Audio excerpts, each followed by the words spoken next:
j'espère que vous allez bien et que les fêtes de fin d'année se préparent. Pour commencer cette émission, voici le sommaire. Retour sur les temps forts du mois de novembre. Rencontre avec Jean-François Glabic à l'occasion du Salon des Arts et portrait de Mathieu Jolivet, nouveau professeur d'orgue. Nous suivrons l'avancée des travaux de la RD 30 et nous dresserons un premier bilan sur les temps d'activité périscolaires. Le mois de décembre sera culturel et festif, art, musique, marché de Noël à découvrir dans nos reportages.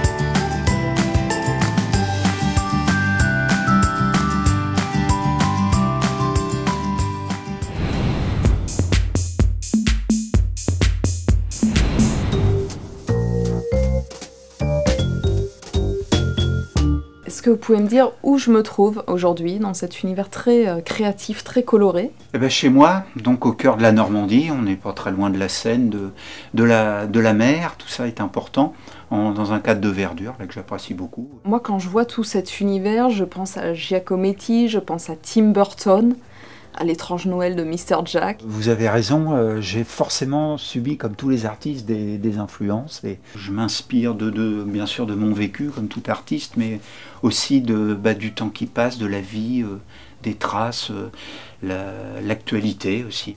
Alors racontez-moi, cette technique, c'est quoi concrètement? Je dirais que je suis dans l'économie durable, dans la récup. Sans dévoiler de grands secrets, c'est une armature métallique que je recouvre de papier de récupération, colorés, comme vous pouvez le voir, et sur lesquels j'applique des bains de résine. Alors vous êtes invité d'honneur au Salon des Arts, à Plaisir. Qu'est-ce Oui. que ça vous inspire? J'y suis allé, j'ai vu les lieux qui sont vraiment, je trouve, prestigieux et vraiment dans un cadre très agréable pour les artistes. C'est une chose qu'on apprécie d'être présenté dans des cadres tels que ceux de Plaisir. Merci Jean-François. Et puis bon salon alors. Merci beaucoup.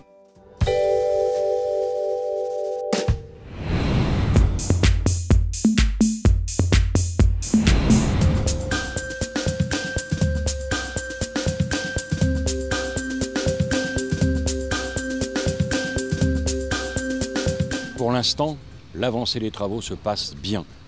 3 raisons. Un chantier parfaitement bien préparé, avec un maître d'œuvre qui a fait son travail, avec des entreprises qui gèrent très bien ce chantier, que ce soit Bouygues ou Colas, ça se passe très bien. Et enfin, une météo qui a été très favorable, même si aujourd'hui nous avons quelques gouttes de pluie, mais il y a tellement longtemps que la pluie n'était pas tombée.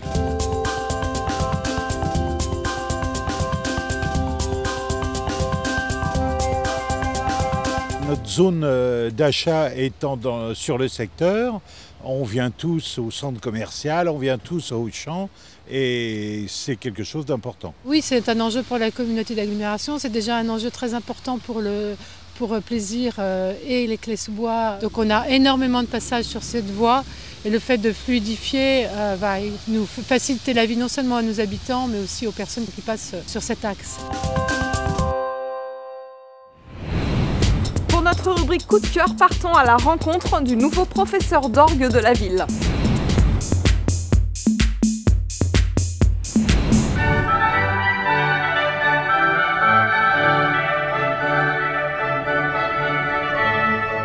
J'ai commencé la musique en cours particulier et puis quand j'ai voulu entrer dans un conservatoire, je suis rentré au conservatoire de Plaisir dans la classe de mon prédécesseur, Kurt Luders.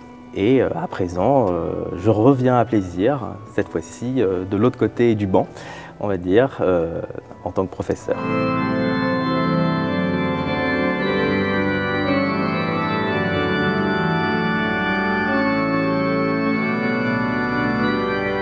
Autour de l'orgue, il va y avoir plusieurs manifestations musicales qui vont s'étaler tout au long de l'année. D'une part, en rapport avec le conservatoire, donc concerts entre professeurs, concerts aussi des élèves, concerts avec chœur, concerts autour de la musique contemporaine.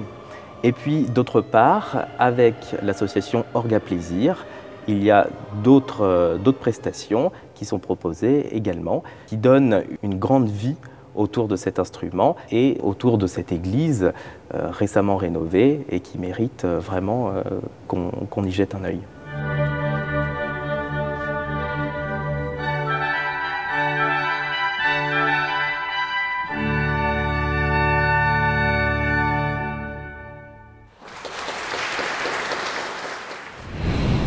Les temps d'activité périscolaire, ça vous parle? Je vous propose de faire un premier bilan depuis la rentrée scolaire.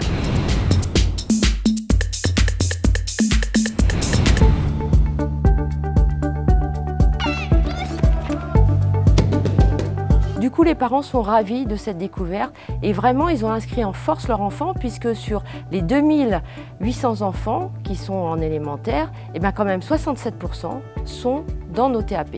Pour que nos enfants trouvent leur bonheur, nous avons décidé de prendre 5 thématiques. Nous avons la culture, le sport, la science, l'audiovisuel, la citoyenneté et l'environnement. De ces 5 thématiques, on a demandé à nos équipes de monter des projets. On fait des sapins avec du papier mâché. On apprend et on ramasse les déchets. On peut ramener des choses chez nous quand c'est joli. Le flashball parce que c'est bien et on peut jouer tous ensemble et c'est un jeu collectif. Il y a 4 coordinateurs, 14 responsables de site et nos 114 animateurs. C'est pas rien. On a effectivement nos intervenants extérieurs, mais en plus, on se sert dans le bon sens de nos forces vives qui sont nos associations. Et aussi, bien sûr, de notre science interne, c'est-à-dire de nos animateurs sportifs, de tout ce qui est culturel avec nos humistes, le conservatoire, la bibliothèque, parce qu'on a plein de ressources à la Ville de Plaisir. C'est vrai qu'aujourd'hui, les enfants sont heureux de participer au TAP. Ils préfèrent rester au TAP, effectivement, que de rentrer chez eux. Et ça, c'est très très bien, ça veut dire qu'ils sont bien et nous voulons le bien-être de nos enfants et nous voulons que cette continuité se fasse dans le temps. L'ETAP, c'est génial!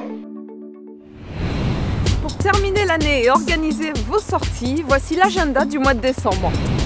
Vendredi 4 décembre, venez soutenir le Téléthon dans le parc du Château. Et en exclusivité, quelques images de la chorégraphie à apprendre pour participer à la surprise que les affaires culturelles et le conservatoire organisent durant cette grande soirée de solidarité. Retrouvez l'intégralité sur le site de l'Essentiel. Les 12 et 13 décembre, les artisans et commerçants du marché de Noël vous donnent rendez-vous à la halle du marché. Et pour ceux et celles qui ont réservé leur place pour le spectacle offert par la ville, nous vous souhaitons de passer un moment magique. Le 13 décembre, la chorale des enfants du conservatoire chantera à partir de 11 h sur le marché de Noël. Le 14 décembre, le conservatoire vous invite au second concert d'orgue à l'église Saint-Pierre. Voilà, vous savez tout sur les sorties à venir dans Plaisir. Quant à moi, j'ai déjà écrit ma lettre au Père Noël. N'oubliez pas de poster la vôtre et je vous dis à bientôt.